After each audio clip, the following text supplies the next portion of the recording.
All right, good evening, everyone, and welcome to Green White Checkered TV. Tonight we have race number 2 of 4 of the Area 51 Superspeedway playoff. Last week, I believe, was the number 1 Gabe Butler getting the win. He's got a nice points lead going into tonight's race, but again, it's the best of the 4, so you can't rest comfortably yet because there's still a lot of racing to go, and looks like we're going to have a great car count as well. So again, as usual, tonight at Daytona, 75 laps is the scheduled distance. Of course, always potential to go a little bit further with those potential green-white checkers. There is the one faster pair for drivers to use. With that, we're going to go into our point standings entering tonight's event. And you see right there, Gabe Butler with right now the 8-point lead, I should say, actually over Kevin Hash. Raymond Rittenauer actually tied for second. And actually now looking again, 3-way tie for second with Kevin Hash, Raymond Rittenauer, and Todd Siebel. You got Dean Wilkinson in that 5th spot. Then you have Eric Laurie, Charles Johnson. And then, unfortunately, drivers weren't able to make the race last week, but are here now. Kevin Fries and Dale Willoughby. They have a big hill to climb, but we never know how these ones are going to pan out. So we'll definitely be keeping an eye out on the points as the race goes on tonight. So a lot of potentials for bonus points, a lot of potentials, of course, for things to happen tonight. But to start things off, though, got to thank my partner in crime helping me tonight. As I usually see him on the Indy side of things trying to win a championship over there. So, Matt, really good to have you over here. Help me out this evening. It's going to be a lot of fun to Daytona. It's not as wide as Talladega, so we might not see the third line as much. But I think at some point towards the end of this race, I think when it's kind of go time, I think we're going to see that third line form this evening.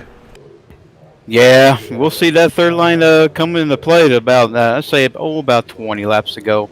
People will start to get impatient and start making that third line up the top. And hopefully we don't see any big wrecks. And we hope to see a good finish coming up. Yeah, we've definitely been seeing some really, really exciting finishes with this group over here. And I think also we've had a few new additions to the league over these last few races that have just been, I think, just ramped up the competition as well.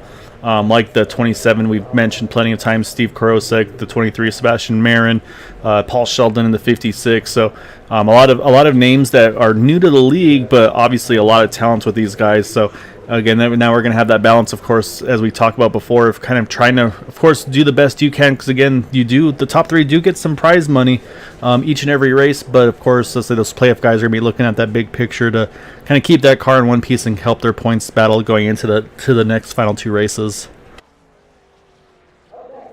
Yeah, some of these guys are new faces to me last time since I raced here. I have no idea. This is the first time I've been broadcasting with you. We'll see how they do. I'm quite interested. Yeah, so it's going to be a lot of, like you said, a lot of new names, new faces. But yeah, I mean, the competition's been really stout. And I believe it looks like we're going to have probably about 24, 25 cars if I'm looking correctly at the screen. So it's going to be a lot of fun to see what these guys have in store for us. Pit strategy, nothing's really changed there. It's going to be pretty much the usual story there. Probably in the low 20s, I'd say 22, maybe 23, especially with it being Daytona. They can maybe stretch a little bit more with that 2.5 mile track versus the 2.66 at Talladega. I don't suspect we'll see anybody be able to make it on that 2-stop strategy, but you never know. Crazier things have happened, of course, depending on if and when cautions fall. That could always also change the way the driver strategy unfolds for tonight. I see qualifying has concluded. Yeah, we just finished up with qualifying, so we're going to take a look at our starting grid. And it looks like that pole position, that bonus point, it's going to help again, just in case anything happens. It's going to go to that one of Gabe Butler, able to beat his teammate Kevin Fries by 0.03 of a second. And you got Raymond Rittenauer in 3rd, Kevin Hash 4th, and we mentioned Steve Korosek, he's there in 5th.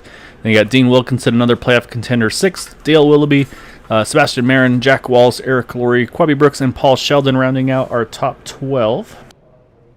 And we'll continue through here the rest of the way. You got Todd Merkel. You got Michael Spell, Bud Steele, Charles Johnson, Mark Mastrella, Alberto Lopez, Nick Manfredi, Jay Hilliard, Joseph Morales, Jim Brooks, James Hickson, and Todd Siebel is going to round out our 24 drivers taking part in tonight's event. So again, bonus point going to go to that one car. So we talked about that 8-point lead he had going into tonight. So you can kind of bump that to 9 now with that bonus point for getting that pole position. But then you look at some of those drivers a little further back. Todd Siebel's in the 45 car. He's opted to start pretty much shotgun with him not taking a qualifying lap. That could put him in a potential to try to get a bonus point for that being that highest climber. So I'll say there's always different strategies that you can take here. So it's going to be fun to see which one is the kind of the best strategy for these drivers tonight.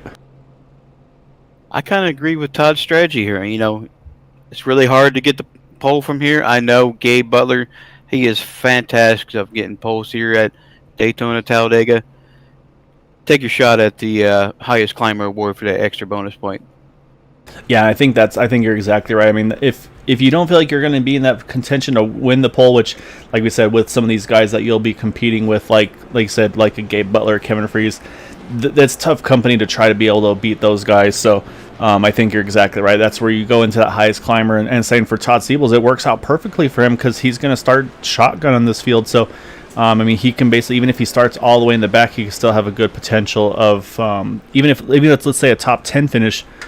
He could still be in that highest climber position because a lot of the drivers that are also part of it, Charles Johnson, I think one of the further back of the playoff contenders is in the 13th spot where he qualified tonight. Actually, I believe the 16th spot now that I'm looking at it. But again, so I mean, you got almost 8 spots for Todd to be able to work around. So it's going to be interesting to see. But yeah, 75 laps is going to be the race distance. And of course, we talked about the grooves here, Matt.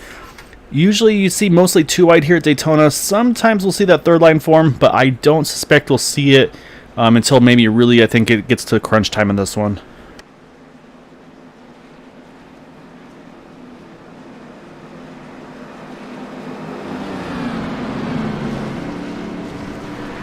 But yeah, so for the boot knockers right now, they have the front 2 rows, so that's obviously a great spot for them to be in.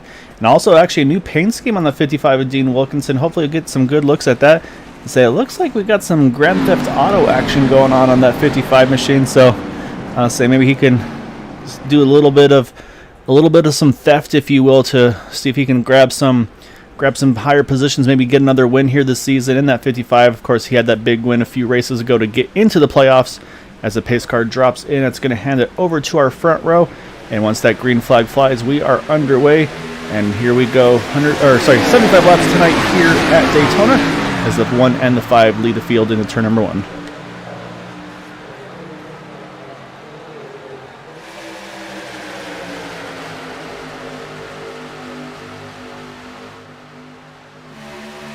Right now, pretty even side by side between the 2 of those rows here. And so that's going to be the question, to see if there's going to be one line that maybe gets that bigger push. But right now, these guys holding pretty much dead even with one another. Right now, Kevin Freese is just a nose ahead. But again, I don't think it's enough to clear the 1. You can see it's definitely not. This is where you'll see that 1 in the 87. They'll get that momentum through the turns. And we'll see the outside line. They'll get the push through the exit of the turns. So I was saying that'll be that drag race to the line. But right now, Gabe looks very solid here to be able to get this first lap led.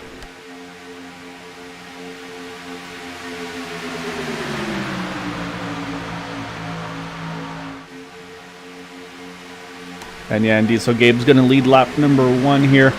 So I'll say again, another bonus point for that one car. So of course, obviously, it's all going to change lap by lap. But I mean, that's a huge thing for him to be able to get to that bonus place. Like we talked about, that 8-point lead going in, the pole put it to 9. Now the leading lap is at 10 until one of these other drivers in the championship hunt are able to get a lap led as well. But right now, these guys look like they're just pretty much set here and controlling the pace right now. And we talked about the playoff contenders right now. You see right now they're running 1st, 2nd, 3rd, 4th. I think 6th and 7th, and then 10th with Eric Laurie, I apologize, Charles Johnson in 15th. So right now everybody's in a pretty good spot here. Todd Siebel is still in this lead pack draft, which is going to be crucial for him. And I think in a nice little pocket here where they started going single file right behind the 51 of Jim Brooks.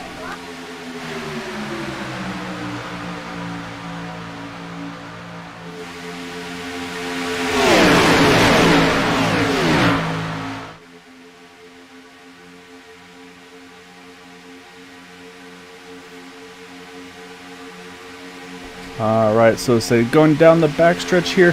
So we'll take a look here. We'll go kind of do the wall cams to kind of show the speed of these cars here as they're going probably about a solid 180, 185. I think actually we can pull up the info of what they are running right now. And so yeah, it looks like 189, 190 or so down the tri-oval here, back into turn, or in the tri-oval I should say. And yeah, so right now these guys doing a very good job early on. And yeah, so right now, though, it's going to be the 5 of Kevin Freese who's going to lead that lap. So I'll say again, unfortunately, Kevin had some work commitments, cost him the race last week, not be able to make it. But so he's going to be trying to make some big points up in that 5 car. So I suspect we'll see that 5 stay pretty aggressive throughout the evening tonight. So it'll be fun to see what he's able to do, as it looks like he's just maybe able to clear that 1 car, but it doesn't look like he's taken the inside line as of yet. Looks like he's going to stay committed to the 03 of Kevin Hash. Speaking of aggression, my eye will be on Charles Johnson. Charles is probably one of the most aggressive restrictor plate drivers I've seen here on their Area 51 side. Yeah, Charles is usually not really one to ride. I'd say usually at some point you'll see him try to either make that 3rd line work or find just somewhere to make that kind of make something happen. I'll say the only thing for him right now is he's not in a great spot to do anything. He's got the 56 of Paul Sheldon in front of him, Jay Hilliard behind him. I don't think he's really run with them too often this season. So yeah, let's say if there's always one that's going to jump and try to make that top line happen, it's going to be that 9 of Charles Johnson. So you're right. I think he's going to be one we'll definitely have to watch as this race unfolds. But right now it looks, again, I say right now we got about 190-mile pace laps going on right now. I think everybody's holding pretty steady with where they are at the moment. But I think, I think once we get closer to that pit stop cycle, that's where it's going to really start to kick off, where drivers are going to try to make those moves happen. So yeah, it's going to be fun to see. And yeah, I agree with you 100% there, Dale. It'll be nice to see. I see Bobby Hash back on track as well. He was having some pretty good runs as well in this series, but I say unfortunately just never had the luck to show for it.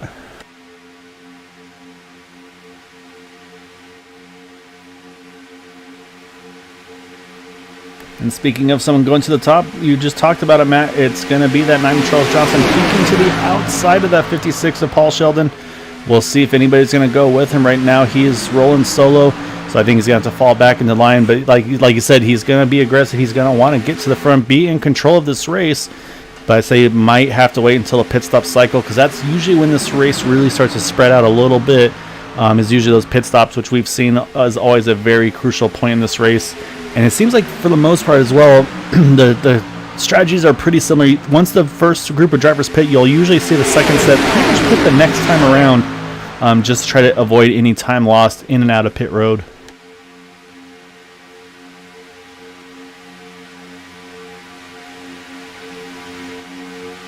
Who is that? That's Paul Sheldon there? Yeah, right there in the car 56. He's been leaving that little gap open. I've seen Charles sitting there trying to peek his nose right in there and try and shove him right to the outside. Yeah, it's like, I mean, we saw Charles try to make that 3-wide move a little earlier. It didn't quite pan out. I say he's going to have to have somebody with him to really make that push happen, which he doesn't have as of yet. But I would not be surprised to say, because I see a little bit behind him on the inside is that 80 to Michael Spell, the other green and black car. I could really see those two very well working together.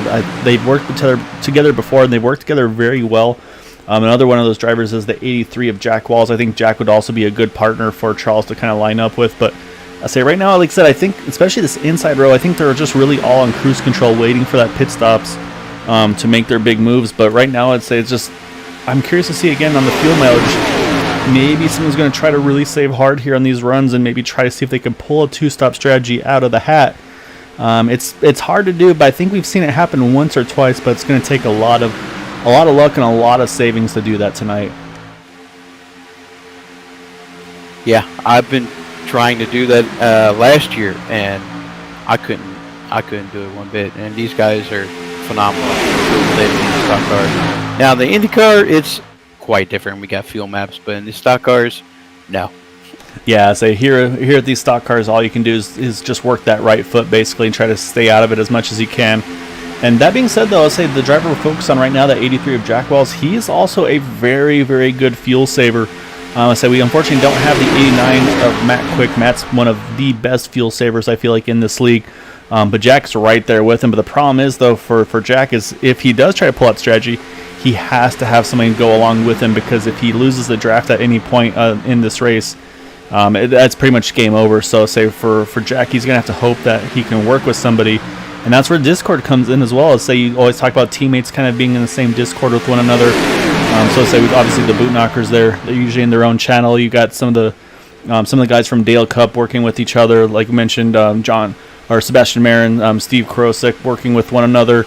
And then we also have the Speedlight Motorsports group with Alberto Lopez in the 20 machine. He's also working with Todd Merkel and Joseph Morales in the 20. Oh, see, connection issues. Could be something happening. That was Jack Walls. He got on the apron. Somehow everybody hangs onto it, and you're right. I think I'm trying to find that 83 of Jack Walls. I think he may have had a connection issue as well. So I'm actually not seeing him on the ticker. So yeah, not sure what happened there, unfortunately, but that's going to really hurt. It's going to really spread the field out a little bit here, and that's going to be the next step, as these guys are going to have to really hustle back up right now. Mark Estrella in the 19. He's okay. He's still in this lead pack, but then you've got James Hickson in the 12 on back. They're going to have to really get organized here, try to regain this lead pack here, because right now they're sitting about a second behind. So, and you can see that also a big gap between themselves, like to Todd Merkel, Michael Spell. So they're going to have to get organized here and quickly to be able to get back into this one. Tough breaker, Jack Walls. He was running pretty well. Yeah, it's unfortunate. Say, not sure if it was a connection issue or what happened there, but you're right. Say whatever it was, it really stacked the field up, and so it's all kind of jumbled around here. So up front, though, say they hold pretty steady here, 2 by 2. So right now we're really going to be watching is going to be this group behind with James Hickson. But again, problem for James is he's right now just running solo in that 12 car, and I don't think he's quite close enough to catch these guys. So he's going to have to wait for Todd Merkel. And it looks like, I believe that's Bud Steele, who's actually now jumped up to the top with the 88 of Michael Spell. So these guys got to get organized here and quickly. That's going to be the only way they can get back into this race here before, unless we catch a yellow.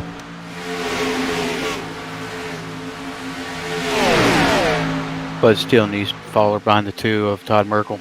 Yeah, this 2 by 2 is really hurting their lap times right now. They're just kind of all jumbled up here. So say on the championship side of things right now, the driver that's hurting the most out of this is Todd Siebel. So eventually somewhere's got to figure out, okay, they need to start communicating with one another. Like, okay, hey, we need to get in line, whether it's with the 88, whether it's with the 2. And right now they're all bouncing around. They're just losing so much time right now. But actually, I got to get a hats off here to that number 12 of James Hickson. He is going to catch this lead pack here, I believe. So hats off for him for staying in this group here. I think he's going to be right back into this mix here. But again, 2 seconds off now is this group of about 6 drivers, I believe it is. But again, they are not organized. This is really killing their lap times right now. Yeah, he should be all right. Yeah, he's got the draft. Woo! Yeah, so great job by James to be able to stick with that. So you got to just really kind of remain focused, really run smooth lines, almost qualifying laps, basically. I say it obviously feels and sounds easy, but it's so stressful when you're in that kind of position. And now finally that group has finally got back in line with the one another. Now it's Todd Siebel's going to lock onto Todd Merkel. So these guys got to really start to push here. And this is where, again, communication going to be key. If you're this 45 car, you got to push for all your worth right now. Be just shoving this 2 car along. And then once he starts to get hot, he's going to have to move and someone's going to have to cycle into his position.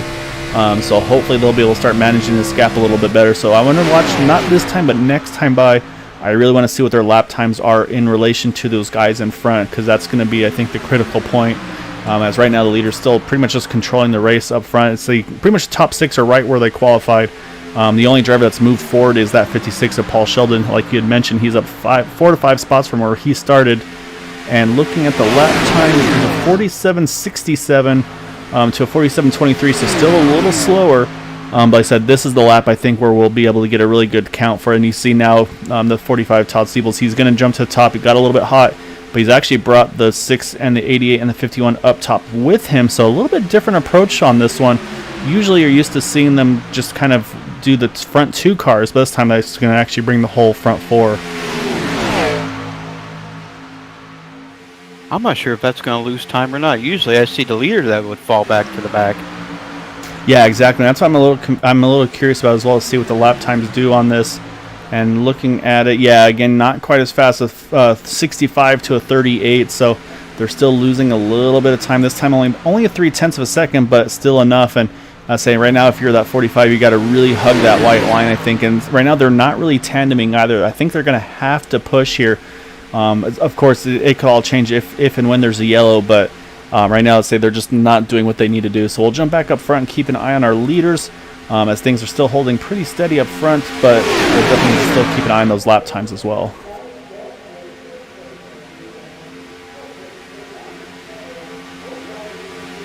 Do need to mention Jack Walls is now back out on track, unfortunately, about 5 laps down, unfortunately. So whatever happened, he was able to at least come back and recover, get back out on track. But yeah, that's a huge disappointment for Jack to kind of have whatever that issue was, and saying that's part of sim racing, unfortunately. As you watch here, contact between the 7 and the... Oh boy, that's a big one. Yeah, a lot of cars involved. They say this could be the break that some of those drivers are looking for. I think it was Steve Korosek, I believe. Now everybody in the back here has got to get woed down and clear some of those cars so they're facing the wrong way. Charles Johnson is one caught up in that one. And I believe trying to catch some of the other cars involved here. Yeah, you got Charles Johnson there. Paul Sheldon's in this one as well. Jay Hilliard, I'm pretty sure, he's got some heavy damage as well. So we'll go back. We were watching it. It looked very close between that 7. I believe it was I'm not sure it was the 56, or I think it was actually the 27 of Steve Korosek. Yeah, he's got some pretty significant damage as well. So we'll go back and try to take a look at this. See if we can find where it all kicked off at. Yeah, it looks like Dale Willoughby caught the left corner of the 27.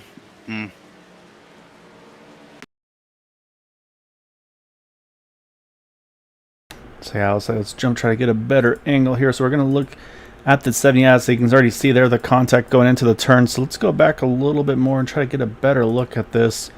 Because I feel like I see the 27 right on the low line there. He washes up a little bit there, but yeah, I think Dale just maybe misjudged a little bit, tried to stay too close to that 27 car.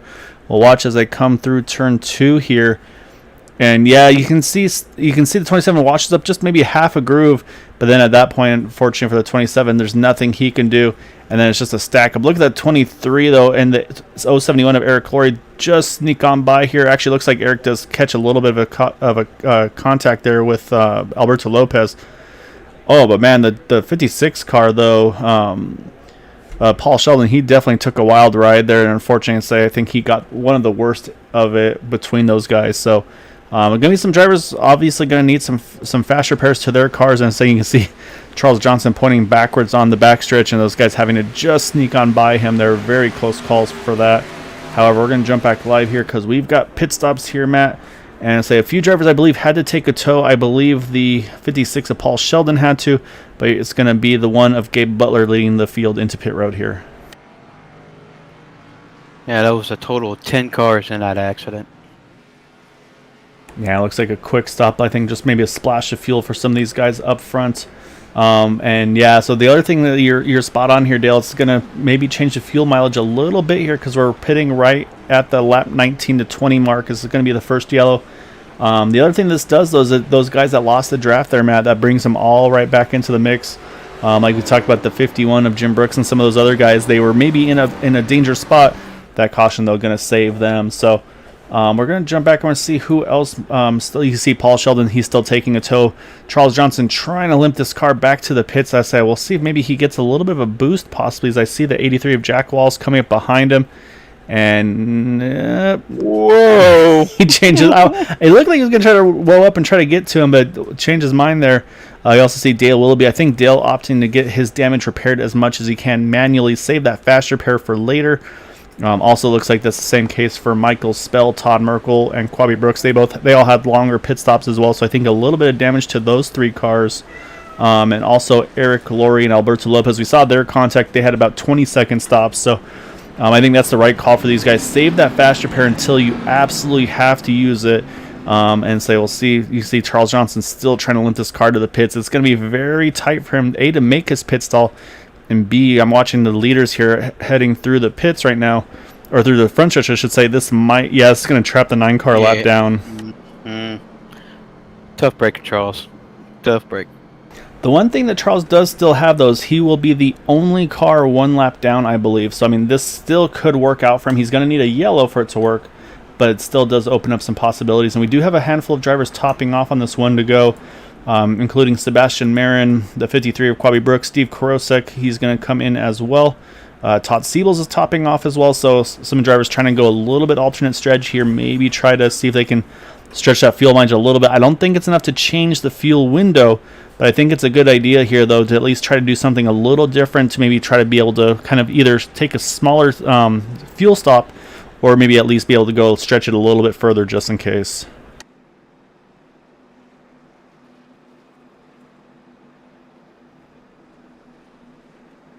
So yeah, so right now it's going to be the 9 of Charles Johnson, who's trapped 1 lap down with that incident.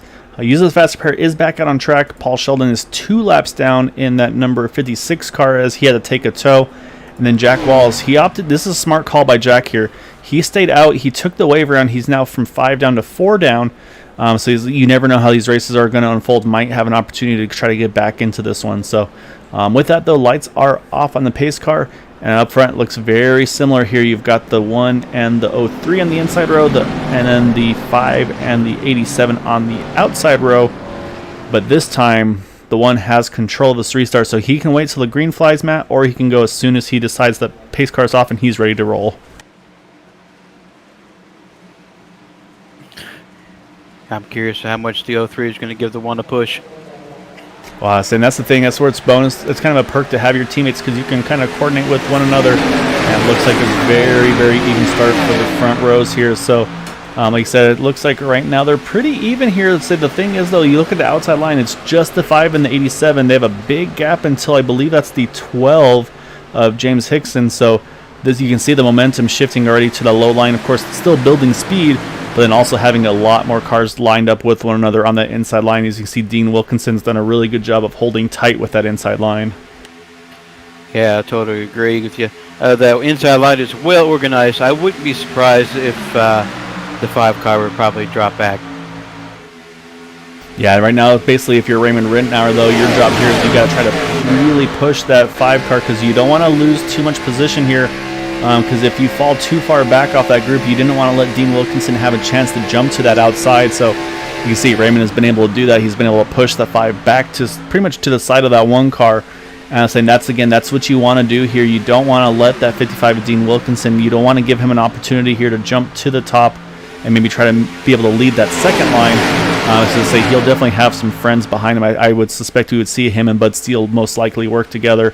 But right now, say everybody's pretty much back 2 by 2. It looks like we've got just about the whole field lined up together here. Unfortunately, Dale Willoughby didn't catch back up to the grid here on this restart, so he is off on his own. So he's going to have to hope for a yellow to get himself back into it. And then Sebastian Mayer and Steve Krosek, they're also having to try to hustle just a little bit to get back to this main draft as well. Oh, actually, they're having a pit here. I'm not sure if this is a pit penalty or if they're going off strategy here. I think it's too early to go off strategy, so I suspect these might be pit stop penalties, unfortunately, that they're having to serve here under green. Very interesting call. That's one thing. I didn't see no penalties at all. Right? Yeah, so I'll keep an eye on the pit stop time. That'll kind of be that'll tell us kind of for sure one way or the other. But I'm going to look at the 9 of Charles Johnson because he uses faster pair, but he doesn't care. He's going to try to get up and mix it up with these guys, which I'm a little surprised about here with that 9 car. If I'm Charles, I'd actually just ride, honestly, and try to avoid the next yellow, but he's got somewhere to go here, and he's worked himself about halfway up through this lead pack. He's going to say, you can see he's trying to decide with the 29 car. He's not sure if he's going to go to the top with him or if he's going to get back to the middle. I think Charles Johnson driving with a little bit of anger right now, trying to get some positions back here. And yeah, it looks like it is a pit penalty for the 27 and the 23 as they've been sitting for about 40 seconds in the pits here. It was slight contact between the 19 and the 9. Yeah, as you can see, that's definitely cost Charles some momentum there. And saying, honestly, if I was the crew chief or spotter for Charles, I'd be saying just roll back, man. There's no point. You're the only car 1 lap down right now, or at least you're in the best position, I should say, of the cars 1 down. So yeah, unfortunately for Charles, he's just in a really tough spot right here. And I think he's got Jack Walls that may be trying to work with him here, I'll say, because those 2 are multiple laps down. Or I should say Jack's also multiple laps down. But right now, so yeah, but here they go. They're going to work tough. But we are getting very wiggly up front here, Matt. I'm not feeling comfortable about them trying to move this 3rd line this early. Looks like Dale Willoughby's out of the race. Oh, you're right. Yeah, it looks like, unfortunately, the 7 has retired. So that's unfortunate. Say he missed last week as well, so I think with this one tonight as well, it's going to probably pretty much solidify his chances of not winning this title this season. So yeah, so unfortunate to lose Dale early on in this one, but still a long ways to go. And also do need to mention some of those drivers, like we talked about, Steve Krosek, Sebastian Marin. They are also now 1 lap down after their penalty. However, they're about 3/4 of a lap down, so they're actually on the edge of going 2 down. So they're going to draft very well with one another to try to stay up front. But right now, Charles Johnson, he wants to, I think, get this lap back the old-fashioned way in that 9 car. Charles Johnson is not giving up. No, he's a man on the mission right now. He's working outside the 12 here of James Hickson. And he's lost Jack Walls, though, so he's going to lose his pusher here. I think that's going to drop him back the running order a little bit. You see he was next to 12 now. He's fallen back a little bit. So, again, like I said, for me, I'd be running a different strategy right now. But I think that 9 is just really wanting to get back up there and just get that lap back and not have to worry about the lucky dog position. So he's just cleared the 29 car. Yep, there he goes. He's going to slot in there in front of him. He's got Alberto Lopez now looking on the top side as well, trying to work his way forward. But up front, though, things holding pretty steady here with those leaders.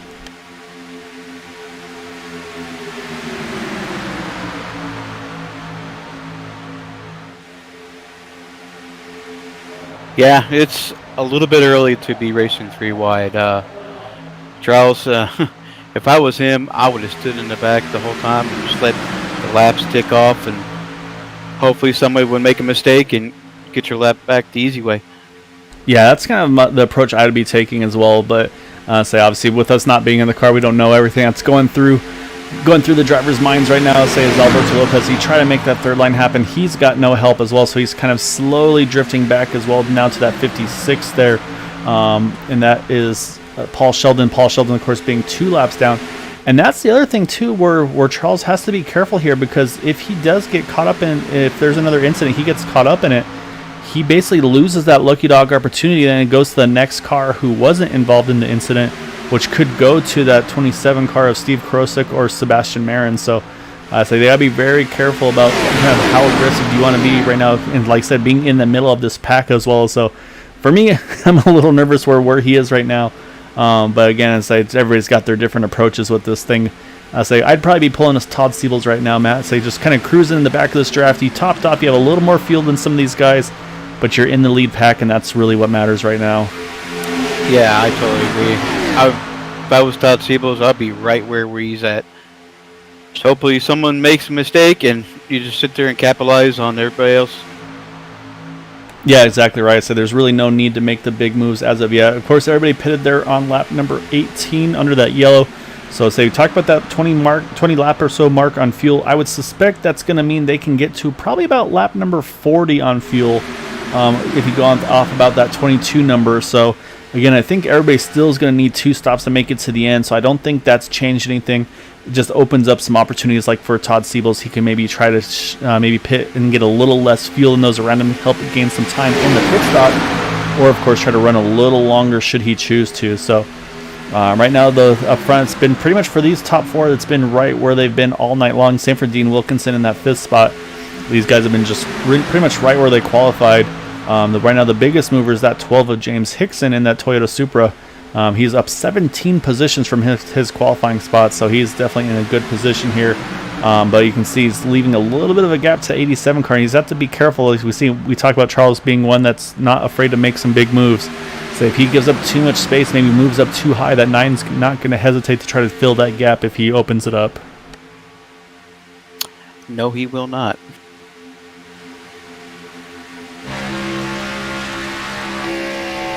So right now looking out the back of the one of Gabe Butler, all he's been seeing this whole race is Kevin Hash behind him. And these two have been working very well, and a nice new paint scheme, or not paint scheme, but colors I should say, for that number 5 of Kevin Freeze with that Cornflakes car. Really pops well in the night with that number 5 machine. And then of course right behind him is Raymond Rittenauer. But yeah, right now these guys holding pretty much controlling the pace of this race thus far. So again, still a lot of time to go here, not even quite at the halfway point on this one, so we'll have to see how it's all going to be panning out. But right now, we'll run through some of the guys we haven't talked too much about yet. We mentioned Eric Laurie, of course, getting caught up in that incident, a little bit of damage to that number 071 car. You can kind of see the rear end a little bit crumpled up a little bit there, but I think that shouldn't be hurting his performance at all. Again, saving that fast repair very wisely, in my opinion, on that one. Mark Mastrella in the 19 car, just to his outside. 7 spots from where he started to gain, so he's in making moves forward as well. And then also Nick Manfredi, 11 spots from where he started up into the 8th position. Right now running that top side behind that 12 car. And also, you got to mention, we're talking about Charles Johnson. He's actually found his way to the inside here, Matt. So he's decided to move from the top to the bottom, see if he can maybe make some moves to move a little bit closer to the front, looks like. Yeah, I like where the spot where he's at right now. When they do pit, he can pit with the leaders. Hopefully, just hopefully, he can get his lap back. Yeah, so if you can get a good entry exit, you can maybe get out leading that pack and then just kind of hope that maybe that caution comes out at a convenient time for you. And say also, of course, got to mention Todd Merkel. Say one of our, I think, in my opinion, one of the most dedicated drivers in the league. Say runs pretty much everything. Runs the Thursday series with the Premier cars. Runs the Indy series. Runs the Superspeedway series as well. So it's always fun to see Todd out there performing. So he doesn't do the pro stock racing more. He's got back into go-karts. So I know him and why am I losing the name now? So we've lost that driver on the new series. He's kind of disappeared a little bit. Eric Schaus. So him and Eric, I guess they've been doing some karting with one another, so it's been pretty fun to hear some stories about that as well. Eric, if you're out there, we got it. We got an accident on the backstretch. Oh, Jay Hilliard and the 19 of Mark Mastrella. But no somehow, caution. Matt, we stay green. That is going to be a tough break for those guys. We'll go back and take a look where this all kicked off with these guys down the backstretch. And saying, actually, I think we'll take a look. Oh, you see Jack Walls, I think, maybe tried to look at going 3 here. And then I think the 19 tried to fill the gap there. So I think that's what we saw. You see, Eric Laurie somehow just barely squeezes through here. And you see, it looks like, just the 2 of these guys get caught up in this one. And I don't think either make too severe contact. We'll keep watching them as they come through the grass here. Yeah, it looks like just a pretty big slides for them. And they stay on track and we stay green with all of that. So unfortunately for those guys, no yellow. It's actually brought Mark Mastrella into the pits here. Jay Hilliard, he stayed out on track. So we'll jump back up front with our leaders because it's spread up the field a little bit. But it looks like everybody's able to stay in that lead draft. So they just kind of spaced out a little bit more here. And we've got some pit stops starting early here, a little earlier than I suspected. You got the 88 of Michael Spell. You got Nick Manfredi, Jim Brooks, and Quabi Brooks. So got some teammates here all hitting pit road on lap number 35. So I'll say they're starting to make an early decision here. They're going to try to pull some strategy, it looks like. Yeah, I'm curious whether when the 5 and the 1 decide to pit. Yeah, asking me the question now, does anybody react to this or not? Because usually we see the boot knockers being the ones to really set off the pit strategies. So I'm a little surprised, but I'm also very intrigued and impressed with them kind of pulling the strategy. So it's going to be fun to see. Does this force a reaction, or do these guys feel like, hey, you know what, I think we can still do better? So we're going to watch here as they come out of 4, see if anybody ducks off in reaction to this, and they do not. So right now the drivers that are kind of off strategy are going to be led by this 88 of Michael Spells. He gets himself back up to speed off of turn number 2. And these guys are pretty well organized, and they're actually also going to be picking up Mark Mastrella, so that's going to be a bonus as well to get that 5th car. And they might even actually be able to pick up Steve Krosek and Sebastian Marin. So this could actually work out very well for them. If they can get locked on and start picking up some speed here quickly, I kind of like where this could go for these guys.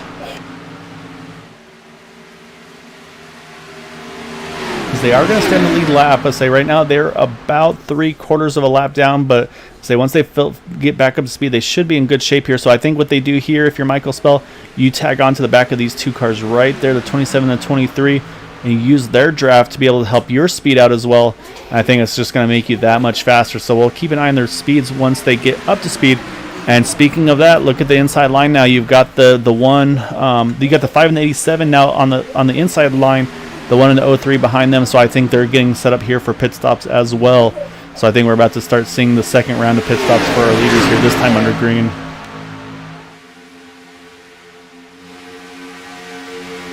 We're probably expecting to see them this time by. Yeah, say some guys can go a little further like we talked about right now. We're only on 37. They can probably go to at least 40. But as I say, I'm wondering if there might be a bit of a reaction just based on what they saw.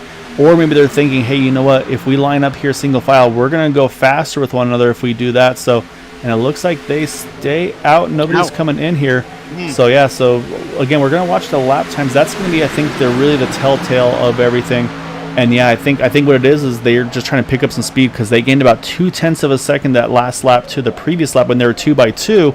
And they're going to have to because I'm watching that group led by Michael Spell It was a 47.55. They ran a 47.59 with Michael Spell, so I think that's what we're seeing there. But look at on the outside line. Look at Todd Merkel. He's getting a huge push right now from that 56 machine of Paul Sheldon. This is almost going to get the 2 here to the point. Gets him side by side with that 5 car of Kevin Freeze. I don't think he's going to clear him. It won't matter, though. Here they come. A bunch of them coming in. That's going to work perfectly for Todd Merkel. It's going to put him to the lead. And here's everybody spacing out pretty well here for the pit entry. I think everybody's going to get in safely.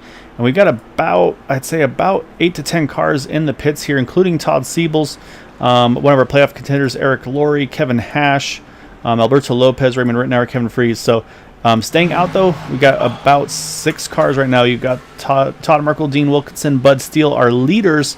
Then you got a couple drivers a lap or more down right now. Yeah, I'm curious to see if Todd Siebel's can catch up to the pack up here because he overshot his pit. Oh, that's gonna hurt there for the 45. So, like you said, while they're exiting the pits now, say the other drivers that had pitted are coming out with a pretty good head of steam, and it looks like these guys are gonna stay out a little further. So they're gonna go long on this one.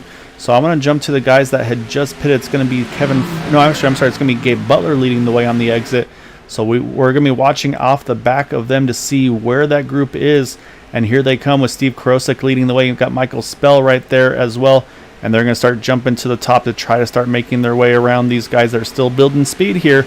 So this could get very interesting for this battle for the lead right now. Wow, look how much faster they are.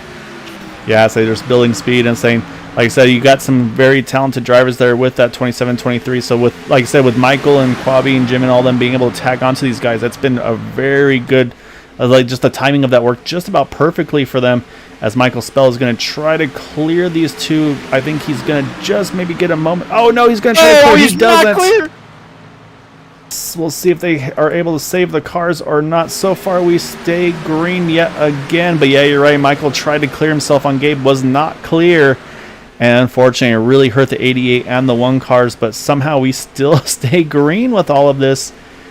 And man, it's just getting wild right now. And the drivers right now, again, Dean Wilkinson, he's hit pit road on his own. Actually, he's got Jack Walls with him. But right now, it's actually Bud Steele, Todd Merkel that have stayed out leading this way. But yeah, I'd say just a little bit, maybe too aggressive, a little overzealous in this, trying to clear those guys to be able to take the lead of that race. Unfortunately, just wasn't quite there yet.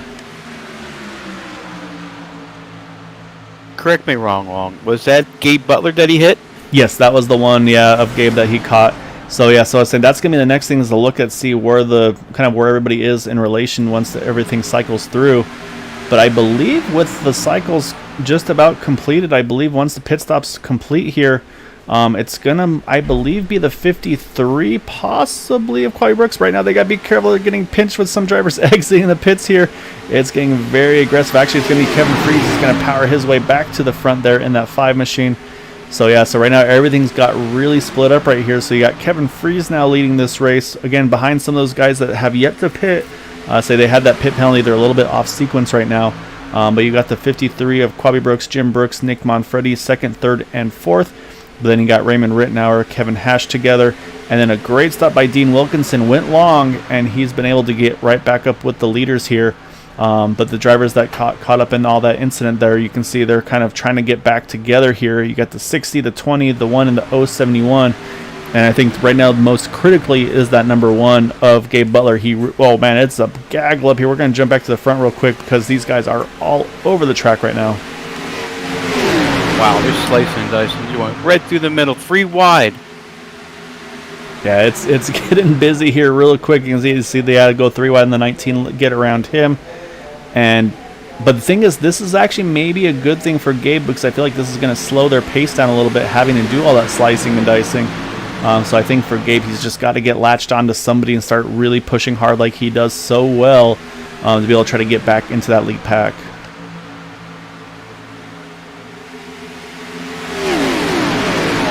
At 23 and 27. This is my first time seeing them guys, and wow, they work really well together.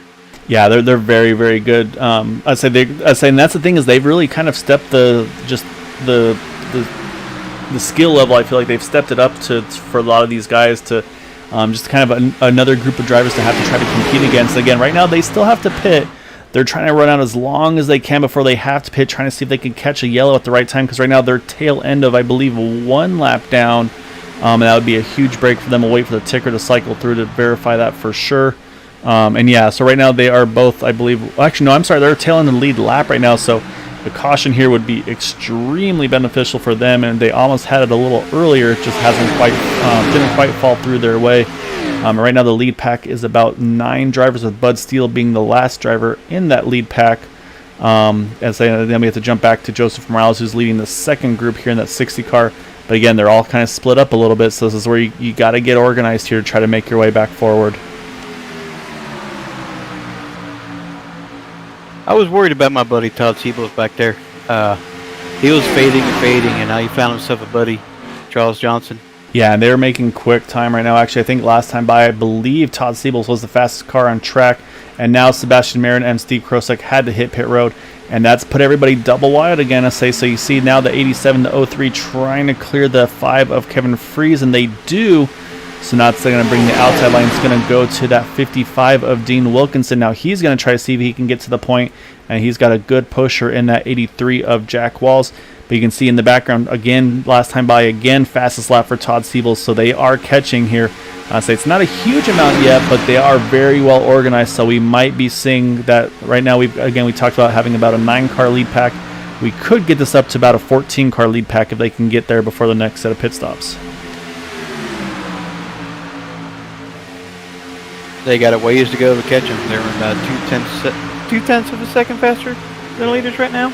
Yeah, so that's why I want to watch this time and see what the lap times are this time. And this time they're pretty equal. Actually, it was a 47:12 to 47:21 for the guys behind. So, say not quite the numbers they're looking for that last time around. So they're going to have to kind of try to keep after it here, stay aggressive. You see right now it's still Charles Johnson leading that group. Actually, I should be watching Charles' lap time, and yeah, he was about a 10th off or so. But with these guys running 2x2 like they are, if they can still stay well organized on that inside line, I think we could see something happen. But right now, I say we got the boot knockers on the inside, and I think we got pretty much the rest of the field on that outside line for this lead pack, trying to get around these guys to put that lead over into the hands of that 55 of Dean Wilkinson.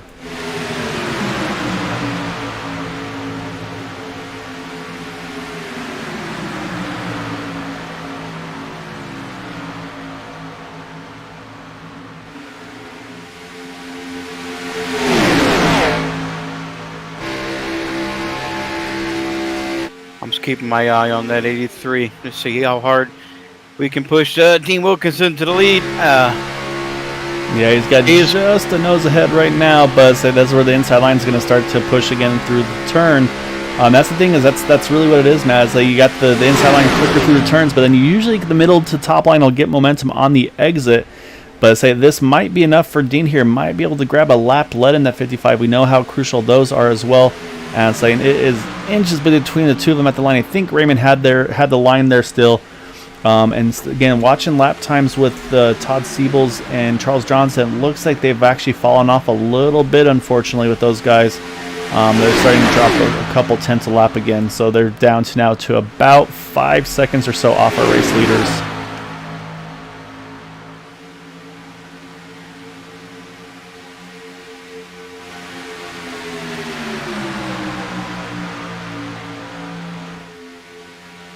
So now the next strategy, Matt, is going to be when to make your final pit stop.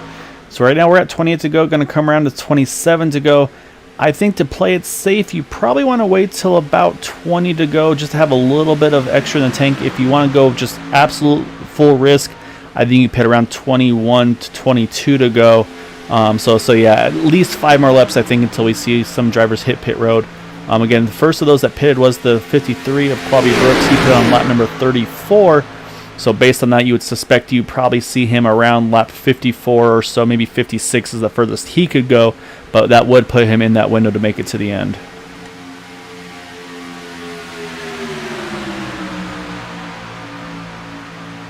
Yep, I think your pit window would begin at lap 24 to go, maybe from 24 to go to 21 to go. In case of a green-white checker? Yeah, I feel like 24 is going to be too far out, though. I think for that, I think they would have to hope for caution laps to help there. So, yeah, I think really 22 to go is probably the magic number. But I've been tricked before on these guys with the field numbers. So Right now, though, I don't even think they're thinking about that right now. Right now, for Raymond Rittenauer and Dean Wilkinson, they're thinking about trying to lead this race and hold on to this lead as well. And say then, of course, you got right now. It's kind of funny on the outside line. You've got a couple guys that are a lap or more down, but are playing a big role right now in helping that outside line go. With the 83 of Jack Walls with his connection issue a little earlier, and the 88 of Michael Spell, who lost a lap after unfortunately making contact with that one of Gabe Butler. So trying to clear him for the lead there. So unfortunately now he's fallen back as well, and I believe that's going to put 88 here battling also try to be that first car one down, which he is in that position for. So that's going to be, of course, crucial for Michael in case of a yellow.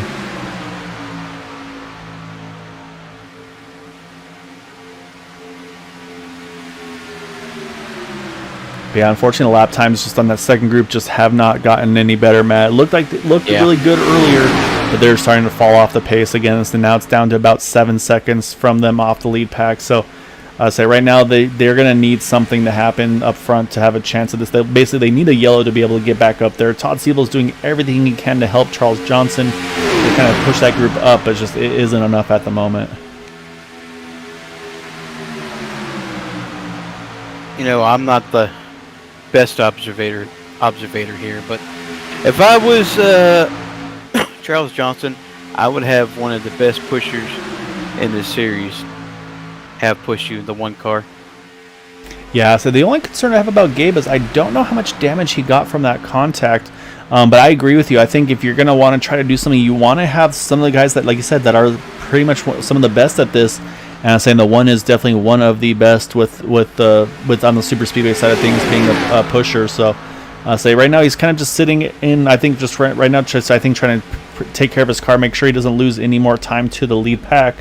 But yeah, at some point I think maybe after that next set of pit stops, that might be see where everybody splits up in relation to one another, and then that might be where we see the one try to make a big move. So we'll definitely be keeping an eye on that. Again, we're very close to that window right now. We are at 24 to go, 23 to go at the line. Like I said, I feel like the fuel window next time by is, I think, pretty much right on the edge of making it without any risk. But again, you got to throw that green light checker potential into it, Matt, because you do not want to have to pit at the end of this race and lose all that track position. Yeah, track position's key here. I know for a fact I've driven this series last season. It was quite fun, but track position is number one if you're going to finish well here. Yeah, I mean, unfortunately, we saw a few times where you were too good in the pit stops, then you got too big of a lead, and they would just kind of eat you alive when you're trying to build yourself back up to speed. And that's the other thing is, if you're going to do it, you got to make sure you can get out in drafted with your buddies as well to be able to have a chance at this. When you see Dean Wilkinson just a nose ahead, he will lead that lap. I think he's led one earlier as well, but for sure the 55 gets a lap led there in that car. So right now these two having a really good battle out front. However, again, Dean pitted 2 laps later than Raymond Rittenauer, so he can go a little further should he choose to. Another driver that can go a little further is that 2 of Todd Merkel. Todd pitted in lap 41 compared to lap number 38 for Raymond Rittenauer, Kevin Hash, Kevin Fries. And then 7 laps later than Quabi Brooks and Jim Brooks as they pitted on lap number 34. So we have a really big swing of who pitted to win here. And that's going to be the thing, is this second group here with the 53 car, he's going to be one of the first to hit pit road. I think probably within the next, I'd say 2 laps, I think they have to hit pit road to be able to make it, to make their final pit stop.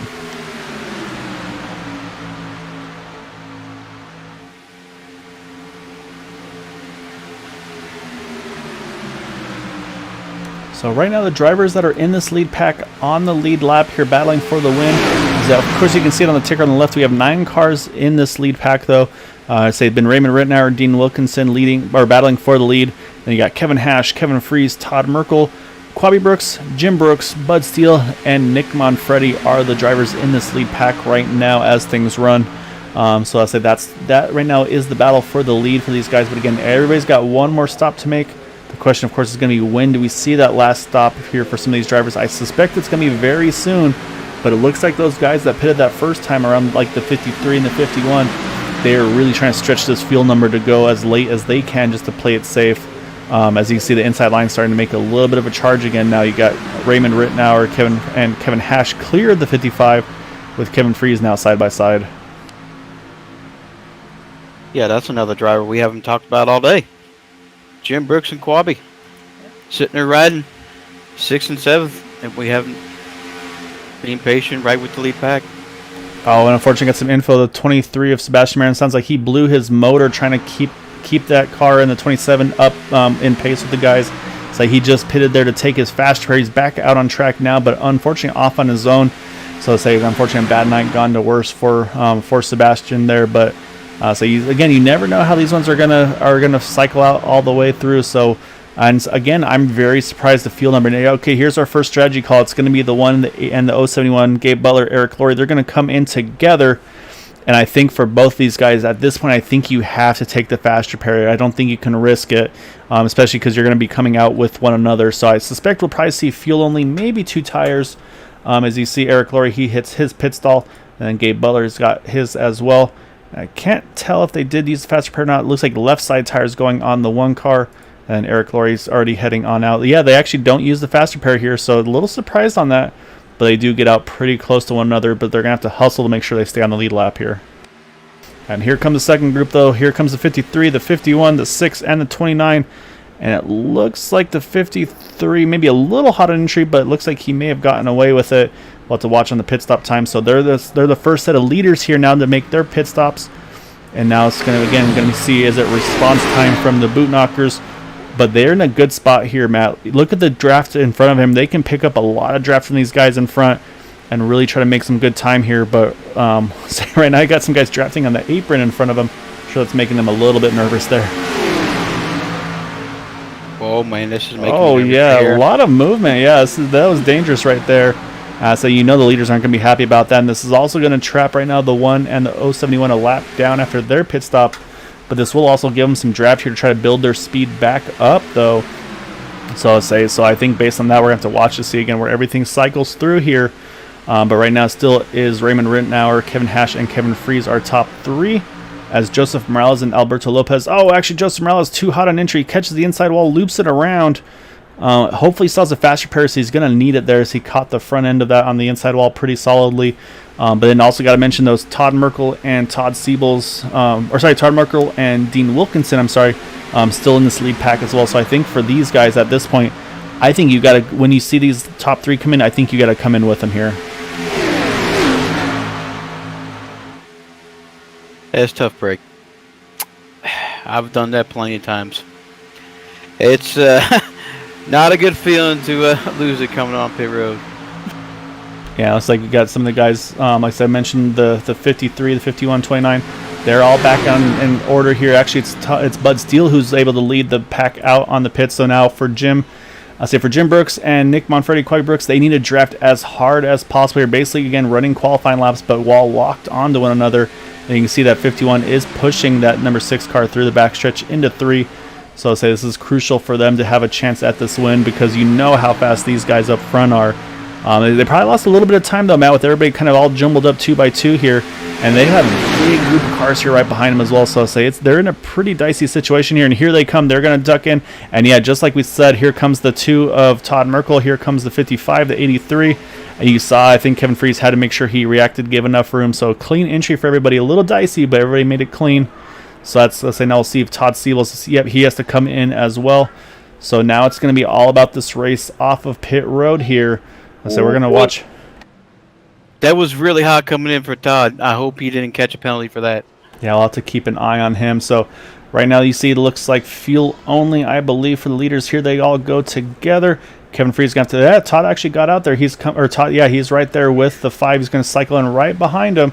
So now we're going to watch Raymond Rittenauer as our leader. We're going to watch out the back here because I believe they're going to hold pretty solid here because right now the group with Quabi and Jim are coming. They just crossed the tri over here. So I do not think they're going to be able to cycle through to the lead. But I think right now if they can at least get to the main draft of these guys, I think they'll be in a good spot. So you see here comes Raymond Rittenauer full to the pedal to the metal now. And here comes those guys coming out of 2 with the full head of steam. So it's going to be tight here, Matt. I'm not sure. I think they'll catch this lead pack, but it won't be as good as we saw them do a little earlier. Yeah, it's a fantastic job by Kevin Freeze, Kevin Hash, and Raymond Rittenauer. And look at them, all tightly bunched up together, trying to pull away from everybody else. And that's the thing. I mean, there's no secret of what they do. It's just they're very good about getting in and out of the pits and then locking right onto one another, and that's where you make your time. So And the other thing that they've got going for them is they've got a little bit of a car right in front of them they can steal a little bit of draft off of as well. It looks like actually he's going to jump to the top side in that 19 car. So right now, if you're Todd Merkel, you are just pedaling for all you're worth here, just hoping you can pick up the toe of these guys. So maybe see if he steals a little bit of draft from some of the guys around him. But you see here comes Jack Walls behind them. He's got the 55 Dean Wilkinson, and then you've got Bud Steele and company behind them. So now it's going to begin. It's going to be all about lap times, Matt. So say once everybody gets themselves fully built up to speed here, because we still got 14 to go, 13 at the line. I'm going to be very intrigued to see kind of what the lap times are looking like for our top three compared to the others trying to chase them back down. Yeah, if Dean wants to catch me, he's going to have to push Jack Walls. I mean, like he's never pushed before. Yeah, you're exactly right. I say right now these two have built now almost a full second lead over the fourth place of Todd Merkel. And say looking at the lap times of a 46.90 for the top three, all identical lap times for those top three. And then further on back, Bud Steele actually 46.65, so they were 0.3 of a second quicker. And I think they're just starting to get into that draft range of those cars in front as well. So I'd say it's at this point now, it's again, these guys are just going to be going basically push as hard as you can without risking the oil water temperatures, and then try to get back into contention, because right now it's a 3-horse race as they run. But you can see Todd Merkel just kind of got blown by here on the outside line. You got the 23, the 27, but then you see they're going 3 wide here. This is going to slow them down again though, and so they got to try to get organized here if they want to try to catch these guys up front.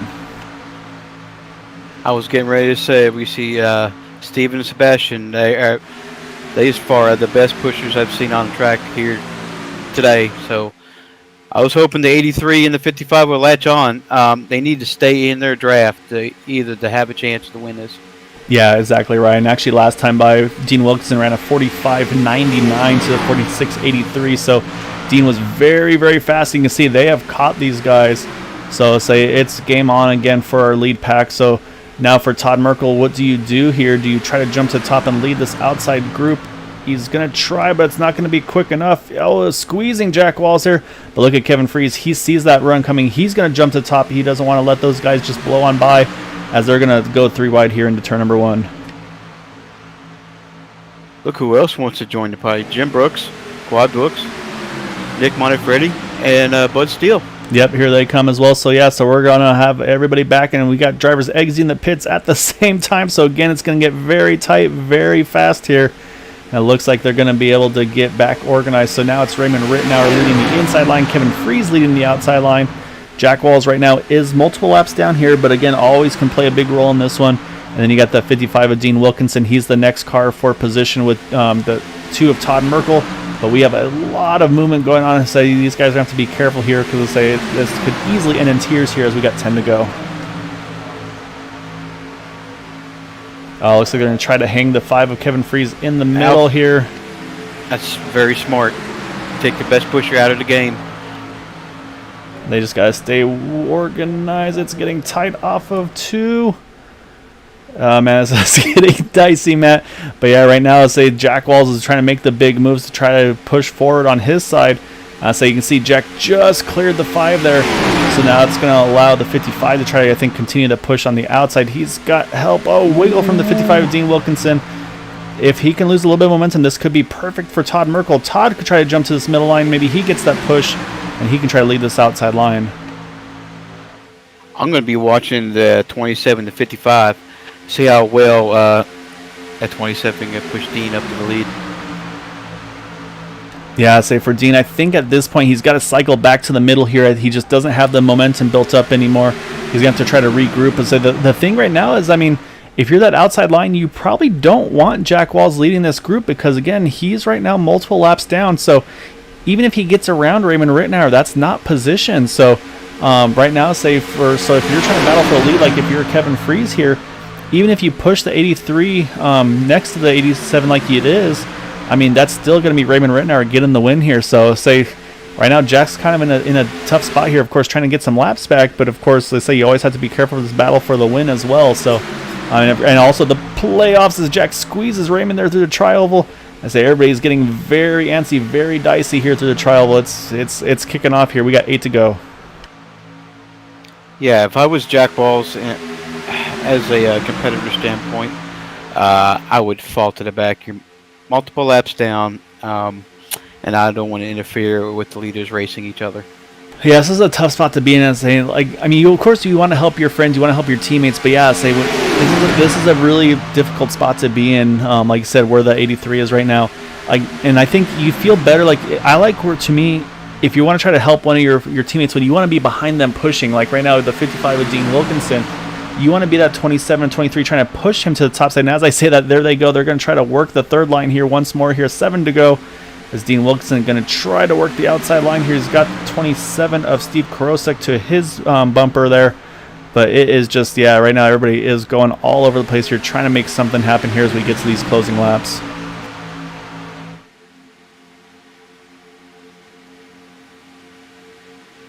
That third line is forming pretty big now. Steve, you see the 51 Jim Brooks. He's up there as well right now. But I don't know what lane is going to be the lane to go with right now. Dean had just a nose ahead there. There goes that top line. Yeah, let's say Steve right now is pushing Dean very well here. So if he gets the momentum out of 4, it's a squeeze again off of 4. But Dean might have a nose ahead here at the start-finish line. He does, but he's got 6 more laps to go. So let's say now it's all about who can hold this line the best here. We're used to 3 wide at Talladega, but we're seeing it here now at Daytona as well. Oh, this is really nail-biting. I would hate to be in the middle of this.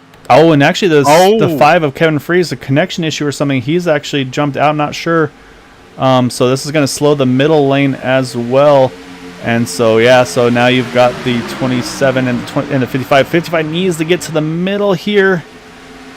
We'll see if he does. Right now he's still running all the way up against the wall. He needs to find out that he's cleared to the middle. Someone's got to tell him. That way he can squeeze up against Raymond Rittenauer. Now he gets to the middle, but you see so much momentum lost. This is an opening now for Todd Merkel to try to make a move. That was very interesting. Yeah, I'm not sure what happened. We'll have to obviously try to find out later on. But right now, though, we're still green here, and we still got 5 to go in this one. And you can see... Wait. We got more stuff disappearing, don't we? Yes, we do.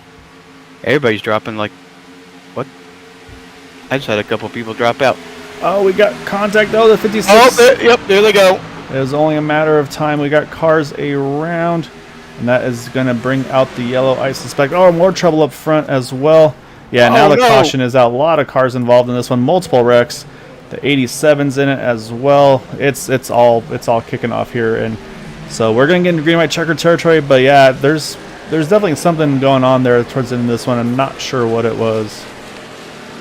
I think we had some server issues here. And looks like Kevin Hash was removed for server. Yeah, and I think there's some stuff going on. So unfortunately, we don't know what's going on there. We just unfortunately kind of have to stick with what we've seen here.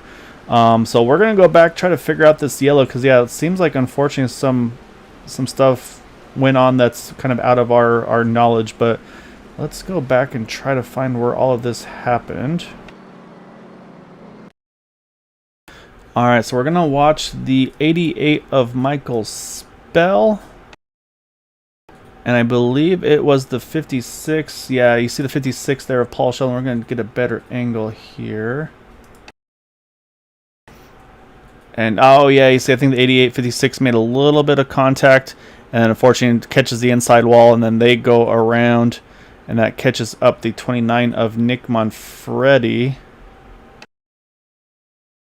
I'm curious what happened to Rittenauer. So yeah, then there's issues up front as well. So let's go ahead and try to check there. I'm wondering if people just thought there was yellow and there wasn't. Oh, you see the 27-23. They're running the top side. They get hooked into one another, and they come across the nose of Raymond. Nowhere Raymond can go as well. And that, I believe, yeah, throws him down to the apron. Oh, and then he gets caught on the right rear by the 23 as well. So just a little bit of everything, unfortunately. Now you see also these guys wrecking behind him. You see, oh, the 53 also gets caught up in it with the 6, the 27. I think, oh, Jim Brooks may have just squeezed by there. But, oh my goodness, just a little bit of everything here. Wow. We're going to go back. I'm going to watch from the 51's on board here. But Yeah, there's a little bit of craziness going on, I think, guys. Apologies. We'll go full speed here to see. There's the first contact. You see they're able to squeeze through there. Everything looks good. And so they think, okay, we're good to go. We're wrecking again. So you see on the brakes, on the brakes, on the brakes. And maybe just a little tap to the right front of that 6 of Bud Steele. And he's going to grab a gear, get back going. So we'll jump back live here.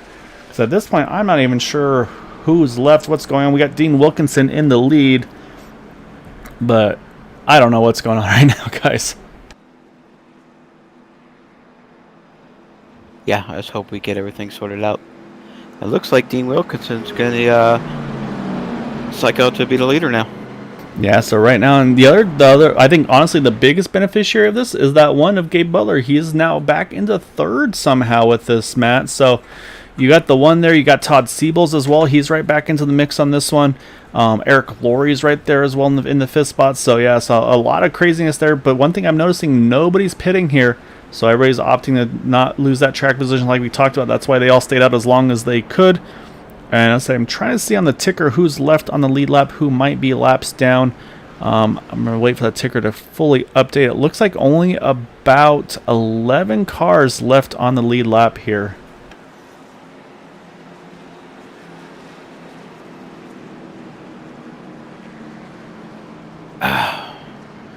Remember we talked about Gabe Butler being the best pushers? Look, he's right behind the 55. Yeah, if you're Dean Wilkinson, you're very happy about that. I'm not sure.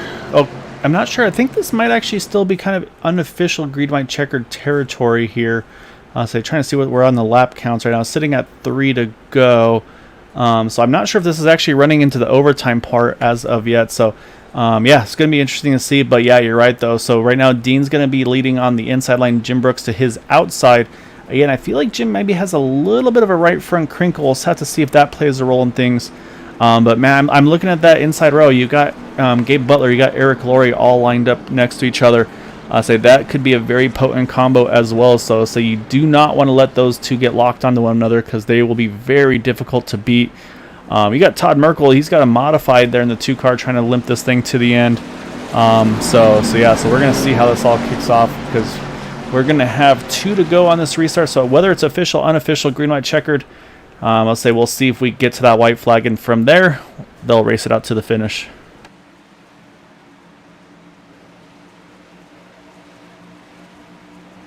Dean needs a good jump.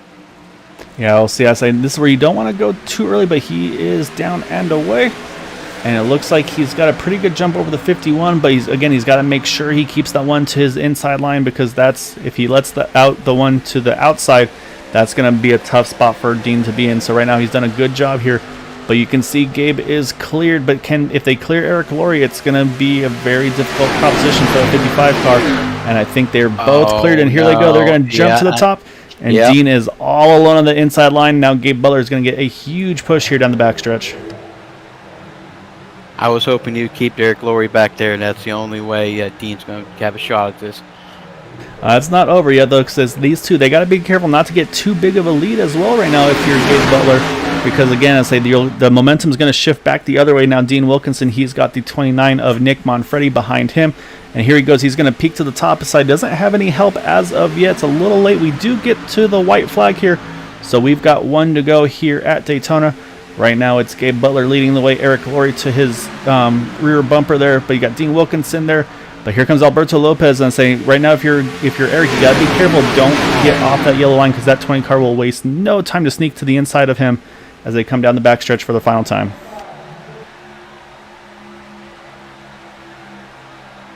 They are side by side here.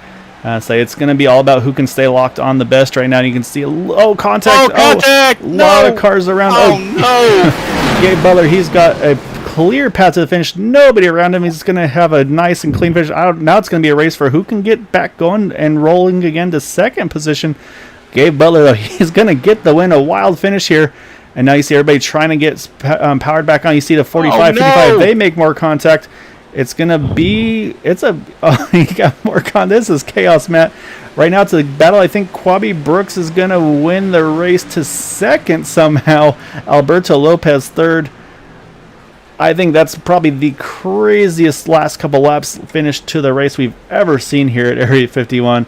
Let's go back and try to see how this all happened. I'll say it was contact with the 071.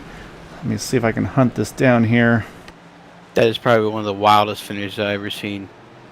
Yeah, it definitely is. So I said we'll just jump back straight to the white flag because I said we'll take a look at it here as well. So we're going to jump to that 071 of Eric Laurie here, and we're going to watch as they battle. Let's say we're on the white flag here. This is where they're coming down to the backstretch here for the final time.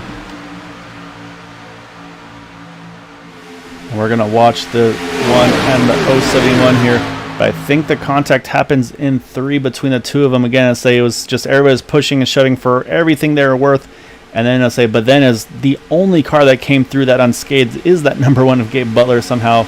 And so we're going to slow this down now to take a look here. We'll watch again. We're watching with Eric Laurie in the 071. And you can see he's up just a little bit. You see Nick Manfredi, he comes down, they meet in the middle. And unfortunately, it's just going to right hook Eric right into the 55 of Dean Wilkinson. And then from there, it's just there's nowhere for anybody to go. The track just completely blocks up here. For a moment, it looked like the 071 and the 29 might sneak through, but then they all keep getting hit.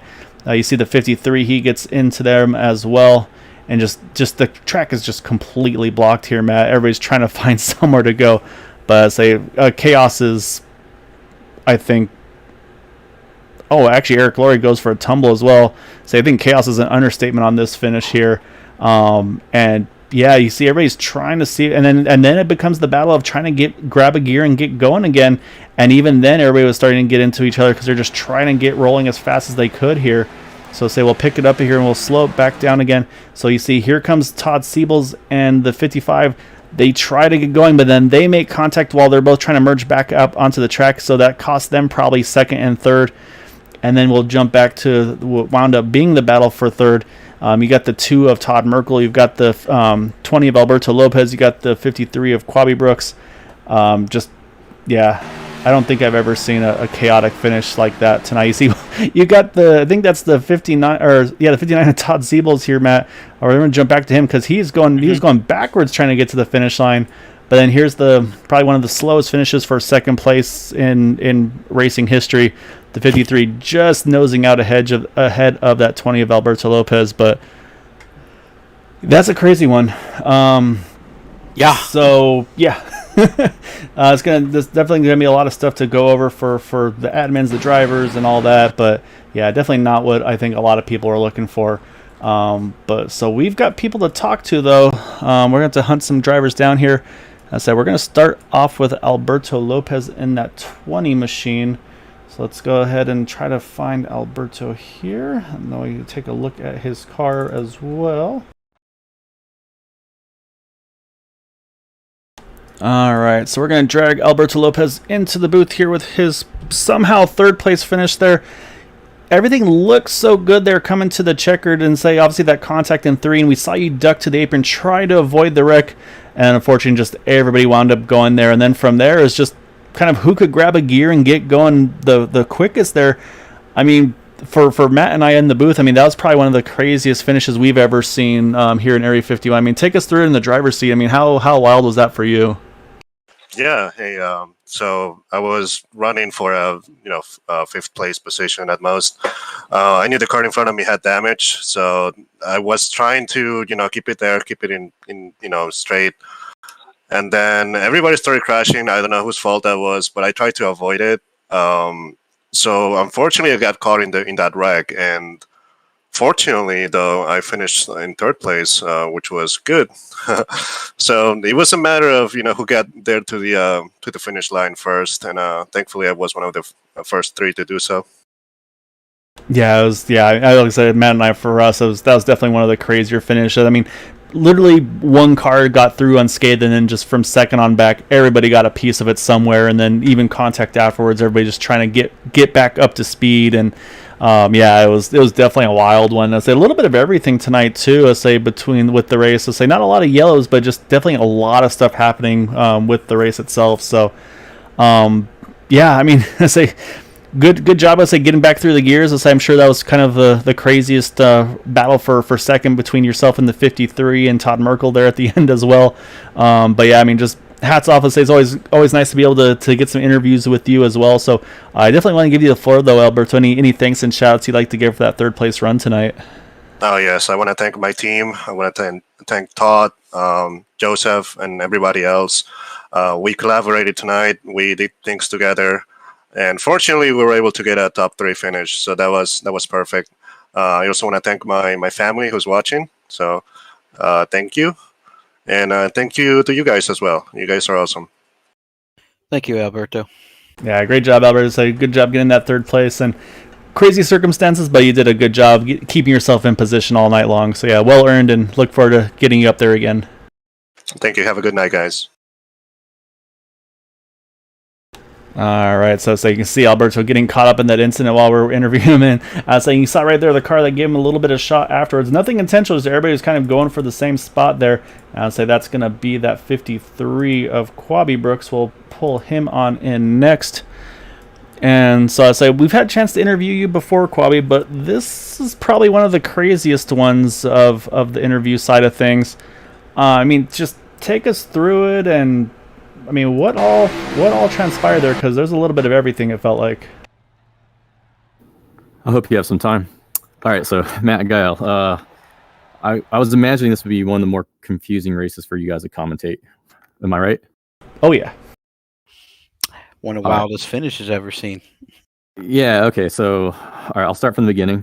As usual, I qualified mid-pack because I just don't quite have it figured out.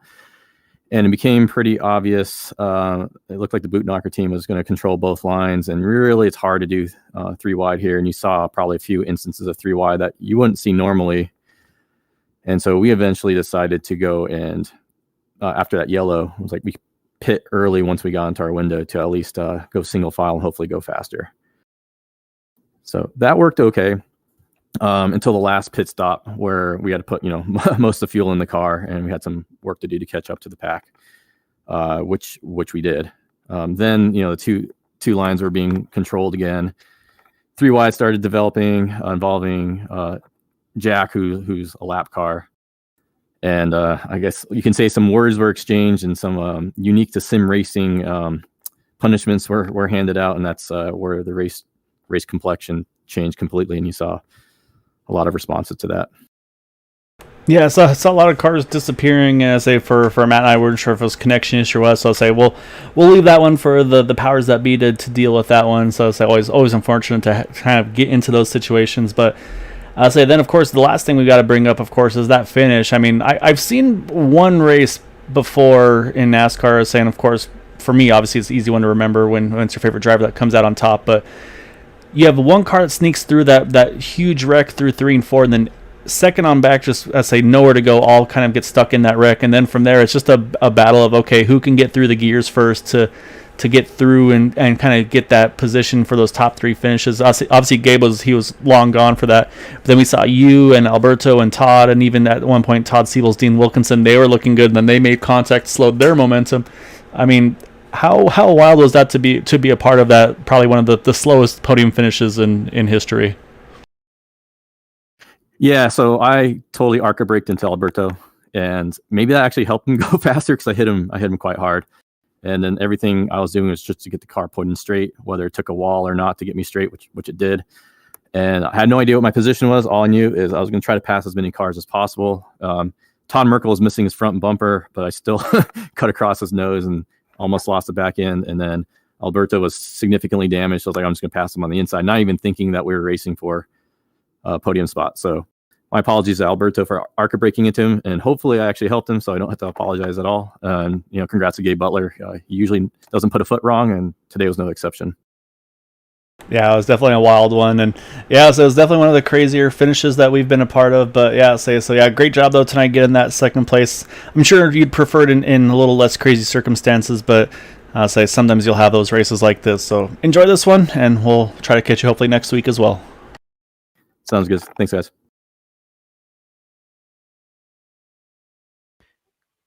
All right, Matt, that leaves us the one who got away from all of that, and say we're going to pull him on in next. And say we talked about whether or not he'd be able to bounce back or not, but I'll say, Gabe, you got the pole, you get the win.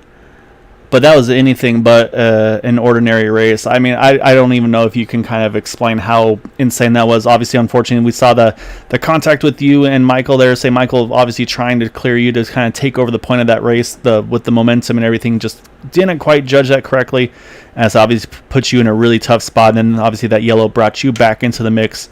But then you had to work your way to get back to the front there to be in contention for this. So I mean, how takes to the race and getting back into a position to even have a chance at it, and then of course then being able to wind up winning this race. And I know there's other stuff going on in the background as well, but a little bit of everything tonight, huh? Yeah, not the way I want to run a race by any means, but yeah, it was a bit of a mess. Spell definitely wasn't clear, and I mean, he wasn't even close, but I mean, he apologized, so that's all good. But yeah, needed a caution to get back in it after that, and luckily it came out, and Eric was able to get lined up behind me, and we took it from there. But that I'm not sure what happened there at the end. I know it was a huge wreck, and I hate winning races like that. I'd rather just win it fair and square, but just the way it worked out, unbelievable.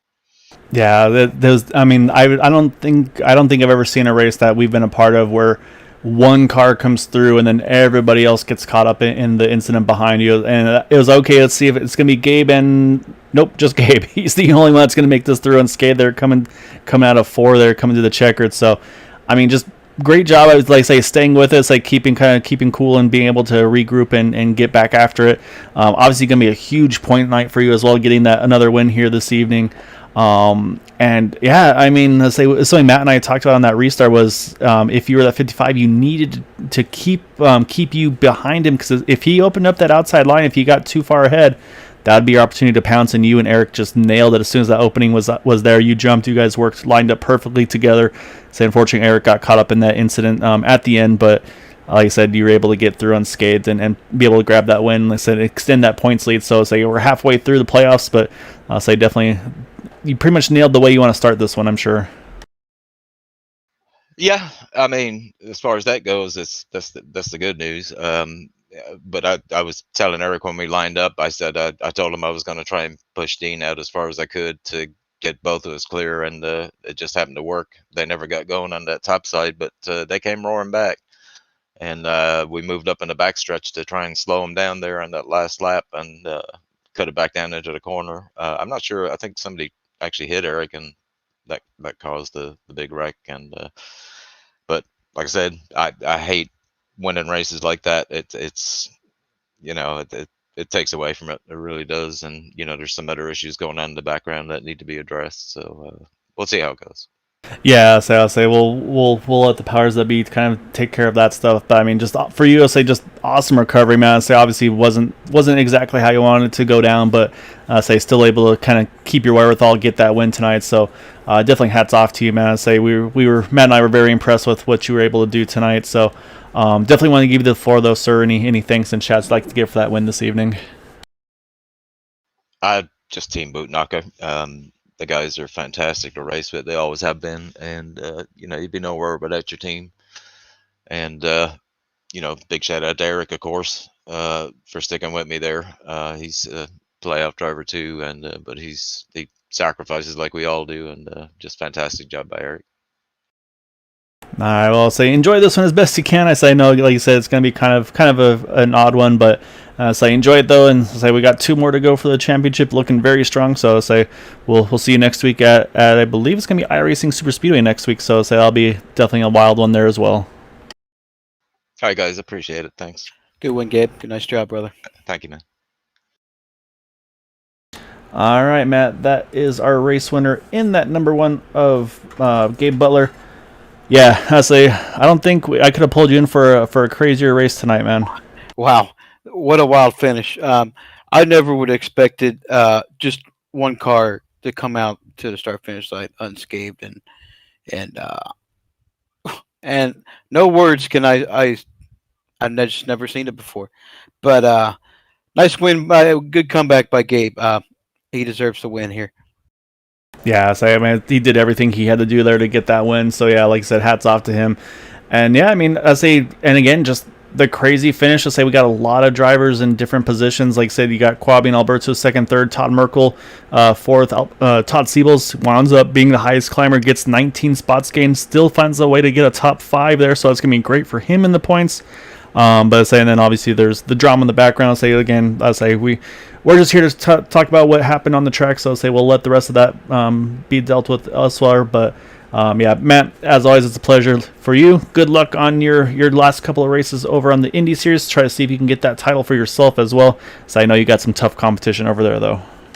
Yeah, it's going to be a tough one. We have so far this year has been the toughest, one of the toughest fields that I've been a part of here in Area 51, especially Henry Bennett. And oh man, no words. Just Henry Bennett. Yeah, he's a bit of a monster. So you got Henry, you got Nick DeGroot. So yeah, you got some big names in there. But it's a lot of fun to see you guys battle out. So well, of course, Steve and I will hopefully be catching you guys on Tuesday for that one. So yeah, so say if anybody wants to watch some open wheel racing, we'll be back on Tuesday night for the Area 51 Dark Horse series over there. So hope you all enjoyed it tonight. Again, a wild one this evening, but say we'll be back again next week for the second to last race on Sunday for the at iRacing Superspeedway for this one, and of course as well on Thursday for the Premier Series. So until then, hope you all had a wonderful weekend. Have a good night, and we'll catch you all soon. Take care, everyone. Night, everybody.